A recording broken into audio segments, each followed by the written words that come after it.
की हमारी कहानी है हमारी बहू।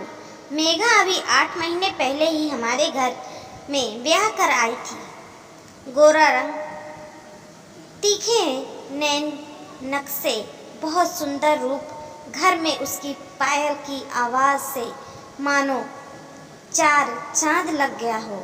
माँ से तो ऐसे घुल मिल गई थी जैसे वह उनकी बहू नहीं बेटी हो। माँ की ओर से भी उसको प्यार देने में कोई कमी नहीं थी।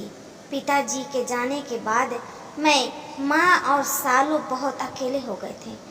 काम के सिलसिले में कई बार मुझे दूसरे शहर जाना पड़ा था और देरी हो जाने की वजह से वही रुक जाना पड़ता था। माँ और सालू घर पर अकेली होती थी।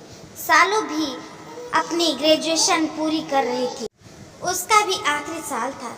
जीवन साथी का मतलब मैं भली भंती जानता था, परंतु अपने आसपास के मोहल्ले से भी अच्छी तरह से वाकिफ था। घरों को टूटता हुआ देखकर मन बहुत आश्चर्यचकित होता था। क्या बहू के आ जाने के बाद झगड़ा शुरू हो जाता है? पहले तो सब ठीक होता है, सब प्रेम से मिलजुल कर रहते हैं, किसी में कोई झगड़ा नहीं होता, घर में कोई तनाव नहीं होता। इसका मतलब शादी नहीं करनी चाहिए। अक्सर यह सब बातें मेरे दिमाग पर मैं दौड़ती रहती। कुछ समय तो मैं माँ को टाल रहा। फिर एक दिन माँ ने मुझे पूछा लिया, बेटा अगर तुम्हें कोई लड़की पसंद हो तो बता दो।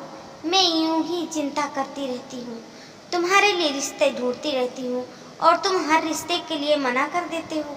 लड़की वालों से मिले बगैर ही तुम लड़की को ना कर देते हो। मैंने बहुत आदर भाव से जवाब दे दिया कि नहीं, मेरे जीवन में कोई लड़की नहीं है।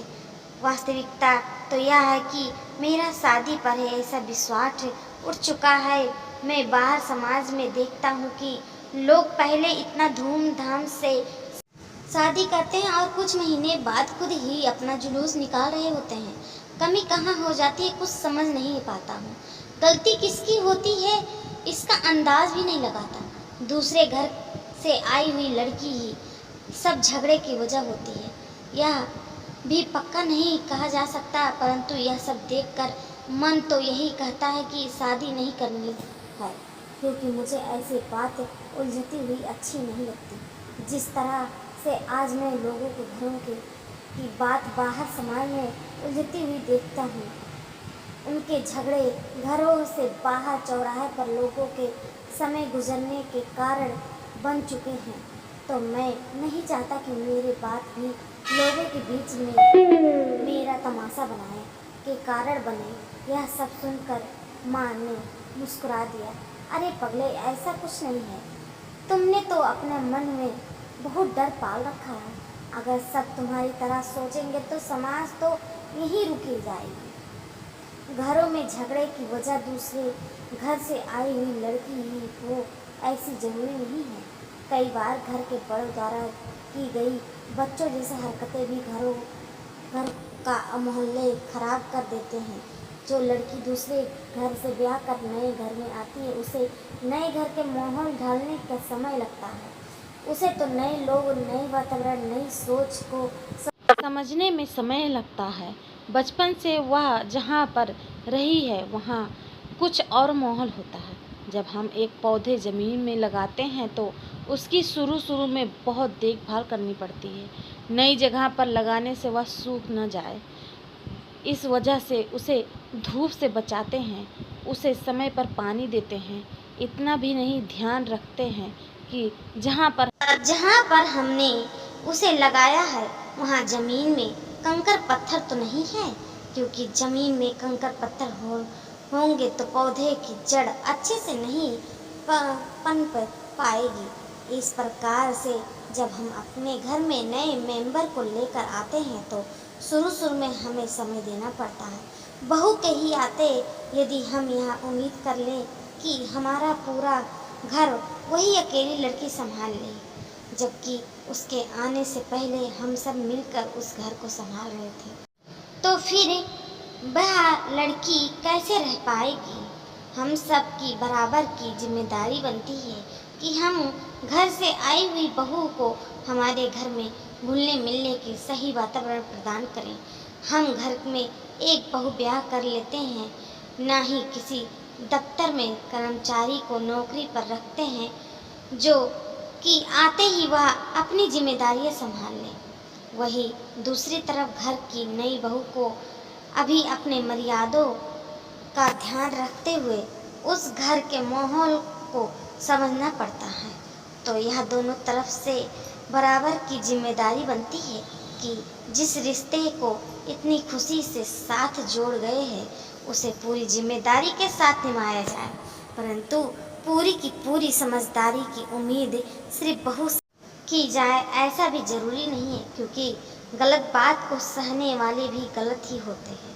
इसलिए घर में सुख शांति की जिम्मेदारी केवल बहू की नहीं होती, पति की अपनी जिम्मेदारियां होती है, सास ससुर की अपनी जिम्मेदारियां होती है। तो यहाँ सब तालमेल का ही खेल है।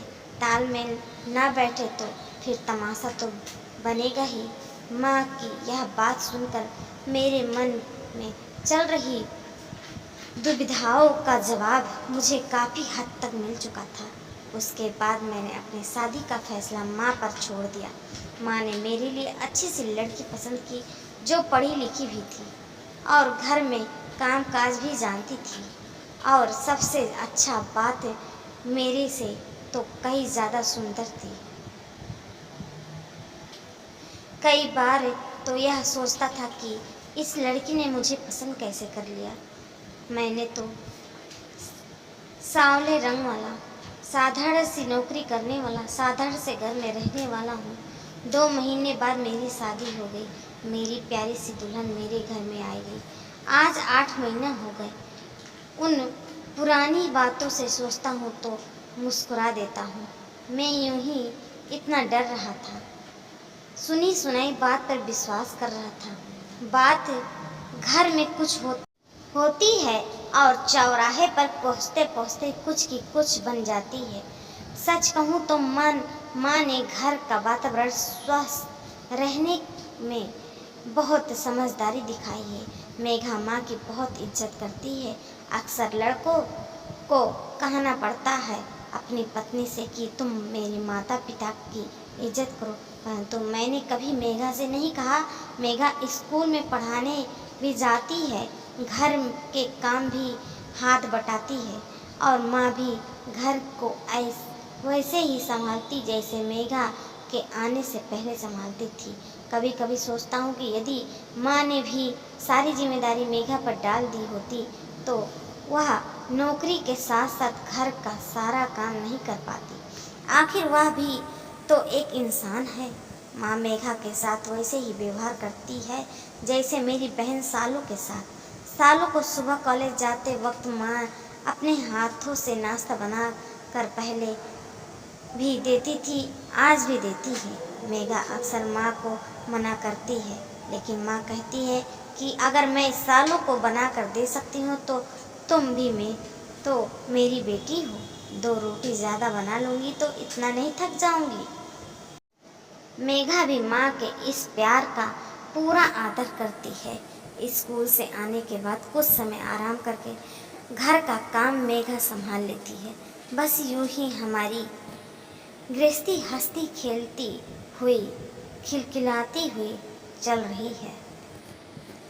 यदि सभी घरों में ऐसे तालमेल बैठे जाए तो रिश्तों को टूटने का दर्द लोगों को ना सहन पड़े। जी हाँ दोस्तों, हमारी स्टोरी अच्छी लगी तो ढेर सारा शेयर कीजिए और कमेंट कीजिए, सब्सक्राइब कीजिए और लाइक कीजिए।